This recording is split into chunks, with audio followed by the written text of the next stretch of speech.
So finally, we come to the last step of completing this shot, which is compositing.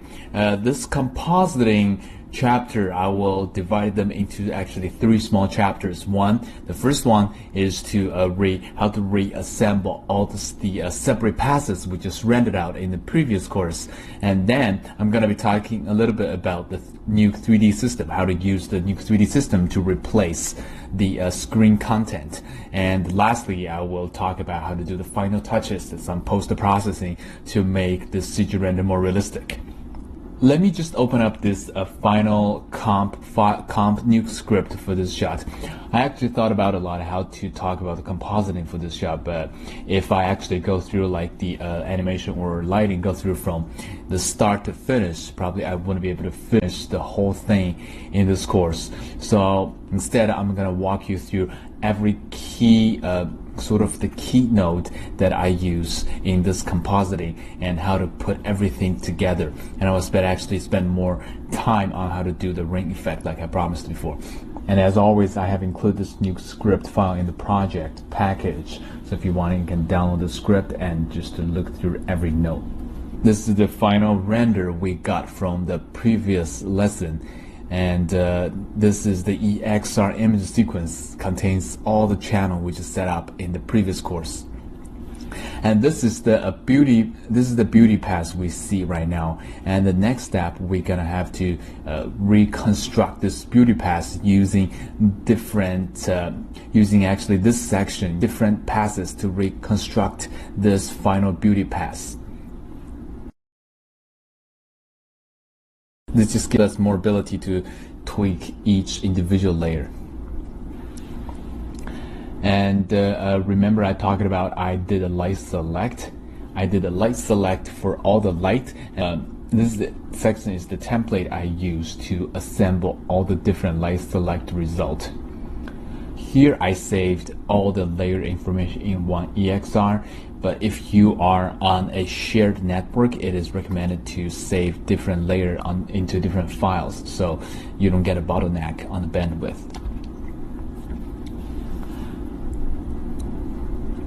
So the first step we need to do after we read the rendered image is we need to unpromote the image.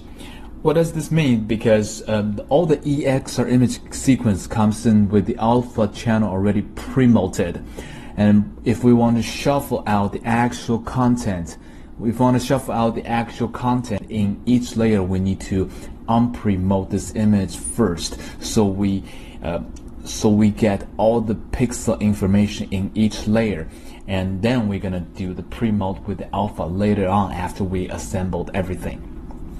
So after we did the pre-mode, we can see this is all the pixel information we have in this shot. As you can see, that even the glass is not transparent anymore.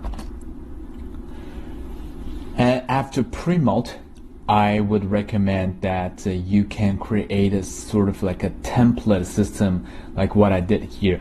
Basically, it's just a preset to break those AOVs apart. And we just need to link the input into the final rendered image, and the result will be the assembled lighting pass and specular pass. Let me actually just copy in the read node so I can show you what does this mean. This is the shortcut read the diffuse and specular channel from each layer and use a merge plus operation to merge them together, and as a result we see the result we see is the lighting pass plus the specular pass. So if I go into each shuffle node, we can see the diffuse and the specular information for each light, and here is how we break out the AOVs for a light select.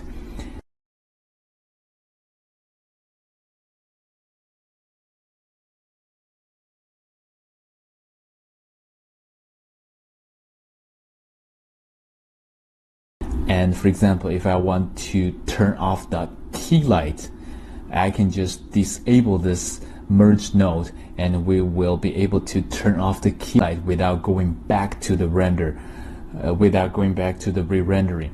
and we can even tweak the intensity for each light. And deeper into each light, we can tweak the specular and diffuse amount for each light. So this gives us a lot more flexibility in adjusting the lighting in the compositing.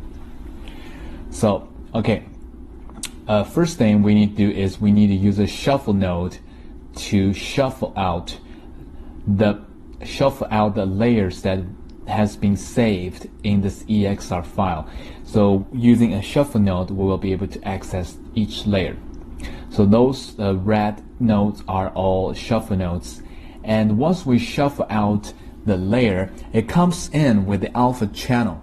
So before we can actually merge the different layers, so we need to remove the alpha channel from the shuffle node, because we are using a merge and the plus operation to put those nodes together. If we don't remove the alpha channel before we do the plus, after all this operation, the alpha channel will be plussed a couple more times. So as a result, the alpha channel in the end, the output of this module, won't be the accurate alpha channel as the image alpha channel itself.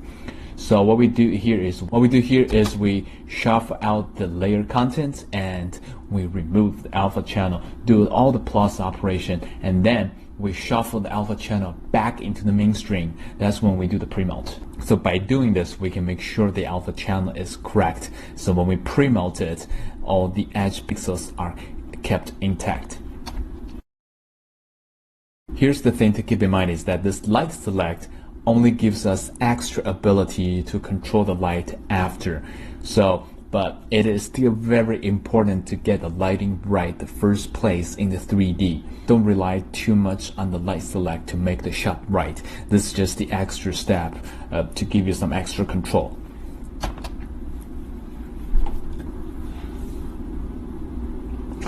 So let's come to the output of this whole light selector module. So if we did everything correctly, the output result of this light selector module should be identical with the result if we merge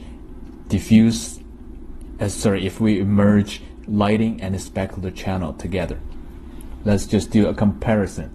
So now I'm gonna shuffle out the overall lighting channel. I'm gonna shuffle out the specular level,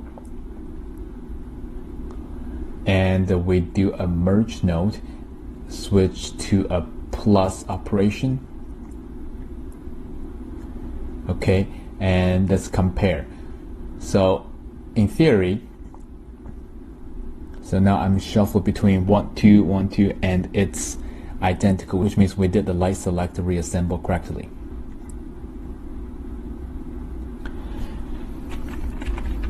So moving on, I know the first thing I talked about is the light select, but when we reassemble those different layers, you need to keep in mind how a shader works.